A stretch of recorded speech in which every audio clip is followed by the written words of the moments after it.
Qu'entendons-nous par péché? Qu'entend la Bible par péché? Cette réalité grosse de conséquences, telle une pieuvre aux tentacules et aux ventouses innombrables. Cette réalité que l'on appelle péché. Qu'est-ce que le péché pour la Bible? Si la croix du Seigneur Jésus était la crise et si Dieu allait régler cette chose une fois pour toutes, alors qu'est-ce qui avait atteint le point de crise et quel est-il réglé? Écartons-nous ici de la question des péchés. Nous ne sommes pas en train de parler des péchés. Les péchés ne sont que les fruits ou les jets de la racine qu'est le péché. Le péché ne commence pas avec les choses que nous faisons ou que nous ne faisons pas. Le péché est bien plus profond que nos mauvaises actions, nos agissements, nos omissions. Les péchés peuvent être pardonnés et remis, mais le péché est autre chose. Relevons maintenant les traces de cette chose aussi loin que nous le pouvons. Dans l'Ancien Testament, le péché, même avant l'acte d'Adam, se concentra sur Dieu et son alternative. Dieu ou son alternative. Voilà le point de mire du péché. Il y a un mot dans l'Ancien Testament qui inclut et qui couvre tous les autres mots employés pour le mot péché. Ce mot, c'est l'iniquité. Il couvre les mots tels que transgression, offense et d'autres encore. Le mot inclusif, celui qui embrasse tout ce qui concerne le péché, est l'iniquité. Et nous ne comprenons réellement ce qu'est le péché avant que nous ne comprenions ce mot-là. Dans sa racine même, ce mot iniquité signifie perversité, anarchie. Ce n'est pas simplement la violation de certaines lois, mais un esprit d'anarchie, de rébellion. Nous en trouvons la première expression selon la Bible avant qu'Adam eût péché. Adam ne fut qu'entraîné dans quelque chose qui avait déjà commencé.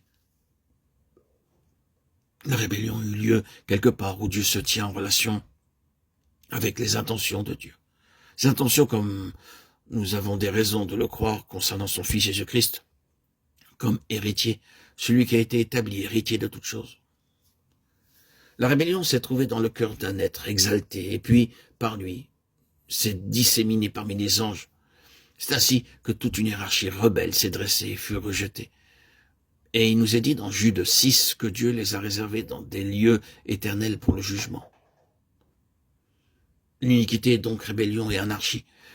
Vous l'avez fait mourir par la main d'hommes iniques, d'hommes sans loi. Nous sommes introduits au cœur même de cette chose. Voyez-vous, cette offensive vient de l'enfer lui-même. Il n'est tenu compte d'aucun appel à la loi, à la raison, aux arguments, à la considération, à la sympathie, à la sagesse ou à quelque autre chose. Non, même pas au bien-être de leur propre enfant. Non, cette chose s'est précipitée comme un fou furieux. Elle a brisé toute retenue et est parvenue à ses fins en définitive. Il vint au centre de la scène terrestre et humaine. Quelqu'un qui est le point de mire de tout cela, mais il a forcé cette chose à se manifester. Elle ne peut plus se présenter avec un masque, elle ne peut plus travailler en secret. Elle est découverte. Il l'a délogée. C'est lui qui en est la cause.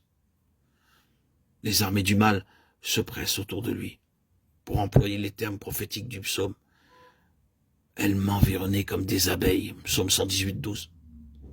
Mais selon les paroles de l'apôtre, il a dépouillé les dominations et les autorités, Colossiens 2, 15. Il les a délogées. Oui, frères et sœurs en Christ, bien-aimés, auditeurs, auditrices, dans le dessein, arrêtez la préscience de Dieu, la chose est à l'heure de la décision. Toute cette affaire de rébellion fondamentale qui a commencé en Satan s'est étendue à une armée d'anges qui sont devenus ses complices et sont descendus dans ce monde. Par l'homme qui a ouvert la porte de son âme, cette chose est entrée dans l'homme. Et maintenant, tout enfant d'Adam a cette chose profondément enracinée dans sa nature, la rébellion contre Dieu.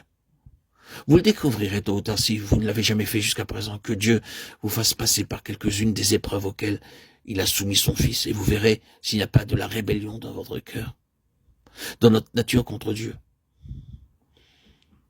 Par l'épreuve, l'opposition ou la souffrance, nous la découvrons là, prête à surgir. Elle est là, elle est en nous. Eh bien, Dieu a pris cela en compte. Il dit, nous allons régler cela.